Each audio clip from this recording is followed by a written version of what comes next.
Hi everyone, welcome back to my circle.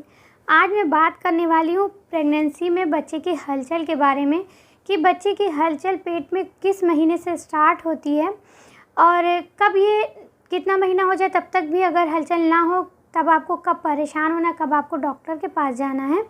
और हलचल कभी कभी होते होते अचानक से क्यों कम हो जाती है या रुक जाती है, उसके क्या क्या कारण हो सकते हैं। या बच्चा बहुत स्लो मूवमेंट उसकी स्लो रहती है, बहुत ही कम हलचल पेट में उसकी फील होती है आपको, उसके क्या कारण हो सकते हैं। और 8वें 9वें महीने में या 7वें महीने में कभी कभी बच्चे की मूवमेंट बिल्कुल ही कम हो जाती है या रुक जाती है, उसके क्या कारण होते हैं और इसके लिए क्या उपाय कर सकते हैं, सब कुछ आपको इस वीडियो में आज बताऊंगी। तो प्लीज़ वीडियो को लास्ट तक ज़रूर देखिएगा। उम्मीद है वीडियो आपको पसंद आएगी। अगर पसंद आएगी तो इसको लाइक ज़रूर करिएगा। तो चलिए वीडियो को शुरू करते हैं। सबसे पहले हम बात करते हैं कि गर्भ में बच्चे की हलचल किस महीने से स्टार्ट होती है। तो जब आपका चौथा महीना लगेगा, लास्ट तक आते आते आपको बहुत ही हल्की सी मूवमेंट आपको फील हो सकती है। और कोई ज़रूरी नहीं है कि चौथे महीने के लास्ट में सबको ही मूवमेंट फील हो। कुछ लोगों को 5.5 महीने के अंदर ही 5 महीना 10 दिन हुआ या 15 दिन हुआ तब तक आपको मूवमेंट फील होने लगेगी। लेकिन अगर 5.5 महीना हो गया उसके बाद भी आपको मूवमेंट बिल्कुल फील नहीं हो रही है तो आपको अपने गायनो के पास तुरंत जाना चाहिए। वो आपका अल्ट्रासाउंड करेंगी और उसमें जो भी दिक्कत होगी उसका वो ट्रीटमेंट करेंगी, उसकी दवाइयाँ देंगी या जो भी आपको वो सजेस्ट करती हैं वैसा आप करिएगा तो आपका बच्चा मूव करने लगेगा।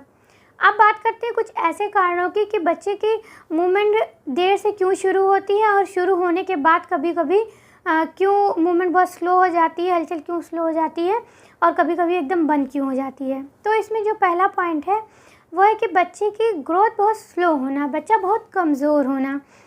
वो इस वजह से है कि आपका खान पान सही नहीं है। अगर आप अपने डाइट का ध्यान नहीं रख रही हैं अच्छे से, न्यूट्रिशन वैल्यू आपके खाने में नहीं है, अच्छी डाइट नहीं ले रही हैं, तो क्योंकि आप जो खाएंगी वही आपके बच्चे तक पहुंचेगा। तो अगर आप अच्छे से नहीं ध्यान रखेंगी अपने खान पान का तो बच्चा कमज़ोर रहेगा, उसकी ग्रोथ स्लो होगी, तो फिर उसकी हर चीज़ टाइम से लेट होगी। तो इस वजह से आप अपने खान पान का ध्यान रखें। और जो दूसरी वजह है उसमें हो सकता है कि आपको कोई ऐसी बीमारी हो जिसका कोर्स चल रहा हो, कुछ ऐसा ट्रीटमेंट हो जिसकी बहुत हैवी डोज हो, तो उसका असर भी बच्चे पे पड़ता है, तो उससे भी बच्चे की ग्रोथ स्लो होती है। और अगर आपकी इम्यूनिटी बहुत वीक है, वैसे भी प्रेगनेंसी में इम्यूनिटी औरतों की काफ़ी वीक हो जाती है, तो अगर आप बार बार बीमार पड़ी, बार बार सर्दी खांसी फीवर आपको हो रहा है तो इम्यूनिटी और वीक होगी और इससे बच्चे पे भी असर पड़ेगा। तो इस वजह से भी बच्चा हो सकता है देर से हलचल करे, उसकी ग्रोथ स्लो हो। अब ये तो 2-3 वजह हो गई जिसकी वजह से आपके बच्चे की ग्रोथ स्लो होगी, तो उसकी हर चीज़ लेट से होगी। अब सब कुछ नॉर्मल होने के बाद कभी कभी ऐसा होता है कि बच्चे की मूवमेंट होने लगी है, आपको फील होती है, उसके बाद कभी कभी ऐसा हुआ कि बहुत ही कम मूवमेंट होने लगी, तो उसकी वजह ये हो सकती है कि आपके अंदर पानी की कमी हो गई हो, क्योंकि बच्चा पानी के थैली में ही रहता है, इम्यूनिटिक फ्लूइड जो होता है उसमें ही रहता है, तो उससे बच्चा उसमें अच्छे से मूव करता है। और अगर उस इम्यूनिटिक फ्लूइड कम हो जाएगा, आपके बॉडी में पानी की कमी हो जाएगी, तो बच्चा अच्छे से मूव नहीं कर पाएगा। और एक वजह ये हो सकती है कि आप बहुत ज़्यादा मेहनत वाला काम कर रही हैं और यह बहुत ज़्यादा आप बैठने वाला काम कर रही हैं, जैसे कि आप 2-4 घंटा लगातार बैठे ही हैं, तो बहुत देर तक एक ही पोजीशन में बैठे रहने से भी बच्चे की मूवमेंट कम हो जाती है। तो कभी भी एक पोजीशन में बहुत देर तक ना बैठें।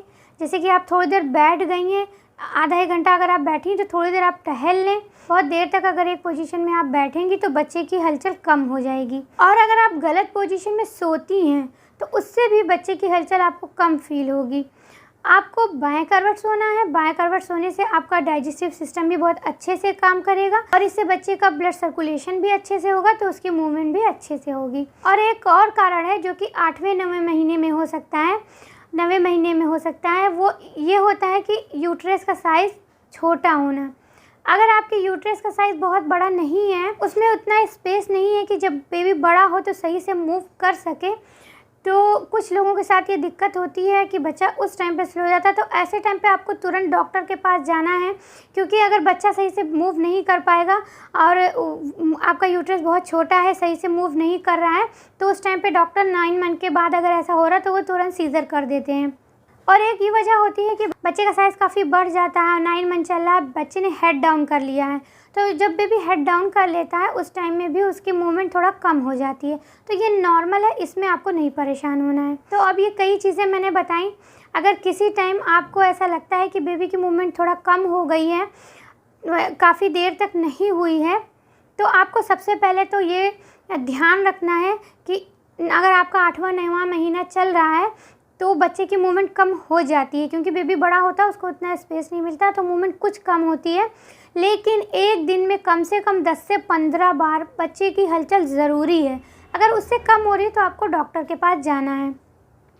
लेकिन अगर जैसे 6वां 7वां महीना भी चल रहा है या 8वां 9वां महीना चल रहा है, बच्चे की मूवमेंट हो रही थी जितनी होनी चाहिए, उसके बाद भी अचानक से बहुत कम हो गई है, तो आप घर में एक उपाय कर सकती हैं कि आप 1 गिलास में या तो ग्लूकोज़ ले लें या ग्लूकॉन-डी ले लें। अगर आप शुगर के पेशेंट नहीं हैं, डायबिटीज़ आपको नहीं है, क्योंकि बहुत सी लेडीज़ प्रेगनेंसी में डायबिटिक हो जाती हैं, तो अगर आप डायबिटिक नहीं हैं तो आप 1 गिलास पानी में 1 चम्मच भर के ग्लूकोज़ या ग्लूकॉन-डी कुछ भी मिक्स करके उसको पी लीजिए पूरा।